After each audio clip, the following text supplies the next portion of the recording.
Halo geng, ketemu lagi di RV Official. Beberapa dari kita pasti sering membandingkan arsitektur klasik dengan arsitektur modern. Salah satu alasannya adalah karena arsitektur klasik bisa bertahan lebih lama dari arsitektur modern. Walau nyatanya, bangunan-bangunan tersebut memang bisa bertahan selama ratusan, bahkan ribuan tahun sejak pertama kali dibangun.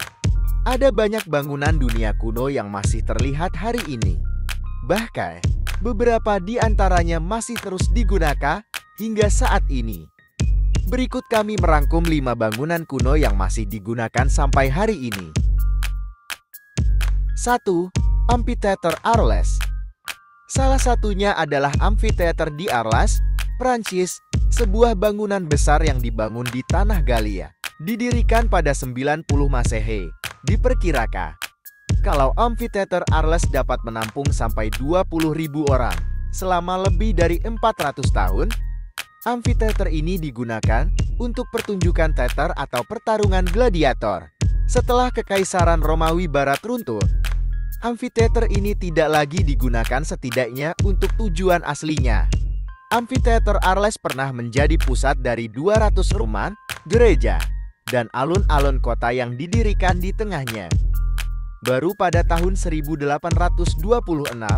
bangunan-bangunan tersebut dirobohkan dan amphitheater dikembalikan ke bentuk semula. Hari ini, Amphitheatre Arles digunakan untuk menggelar drama atau konser, dan terkadang juga digunakan untuk pertandingan matador. 2. Theater Epidaurus. Teater Epidaurus dibangun pada abad ke-4 sebelum Masehi berdasarkan desain buatan Polykleitos de Jongen. Teater ini didedikasikan untuk dewa penyembuhan Asclepius dan digunakan untuk menghelat pertunjukan musik dan drama selama berabad-abad. Teater Epidaurus sempat terkubur dan baru ditemukan kembali pada tahun 1881. Sekarang, tempat ini menjadi tempat yang populer untuk pertunjukan musik dan teater. 3. Kastil San Angelo. Kastil San Angelo adalah salah satu bangunan di kota Roma yang sudah mengalami begitu banyak transformasi. Pertama kali dibuat pada masa Kaisar Augustus, bangunan ini dimodifikasi pada masa Kaisar Hadrian. Oleh karena itu, bangunan ini sering disebut sebagai Mausoleum Hadrian karena menyimpan abu dari kaisar pembangun itu. Kastil San Angelo masuk ke dalam tembok Roma ketika diperluas oleh Kaisar Aurelian yang memulai transformasinya menjadi situs militer.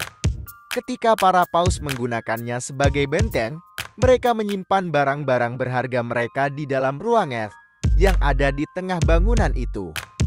Sekarang, Kastil San Angelo menjadi museum yang berisi benda-benda peninggalan Romawi dan Kristen. 4. Bendungan Proserpina. Bendungan Proserpina dibangun pada abad ke-2 Masehi oleh para insinyur Romawi untuk memasok air ke kota Augusta Amerita, yang sekarang disebut Merida. Berdiri setinggi 12 meter dan memiliki panjang lebih dari 400 meter, bendungan ini dibangun dari tanah yang dilapisi batu bata dan didukung oleh beberapa penopang. Meskipun tidak lagi menyediakan air minum untuk penduduk kota Merida, Spanyol, bendungan Proserpina masih tetap digunakan. Sampai hari ini, para petani setempat sering membuka dan menutup saluran masuk di bendungan tersebut untuk mengairi tanaman mereka. 5. Menara Hercules. Menara Hercules adalah sebuah mercusuar yang terletak di pantai utara Spanyol. Menara ini terdaftar di UNESCO sebagai mercusuar tertua yang masih berfungsi di dunia, sekaligus menjadi bangunan tertinggi kedua di Spanyol. Pada awalnya, menara ini hanya setinggi 34 meter sebelum direnovasi pada abad ke-18 dan akhirnya menjadi 55 meter. Legenda mengatakan kalau menara ini dibangun di tempat Hercules membunuh raksasa Geryon. Para arkeolog telah menemukan banyak artefak menarik di wilayah tersebut, meskipun mereka belum menemukan tengkorak raksasa di dalamnya. Itulah dia beberapa bangunan kuno yang masih dipakai sampai saat ini. Jangan lupa subscribe, like, dan share untuk info menarik lainnya. See you.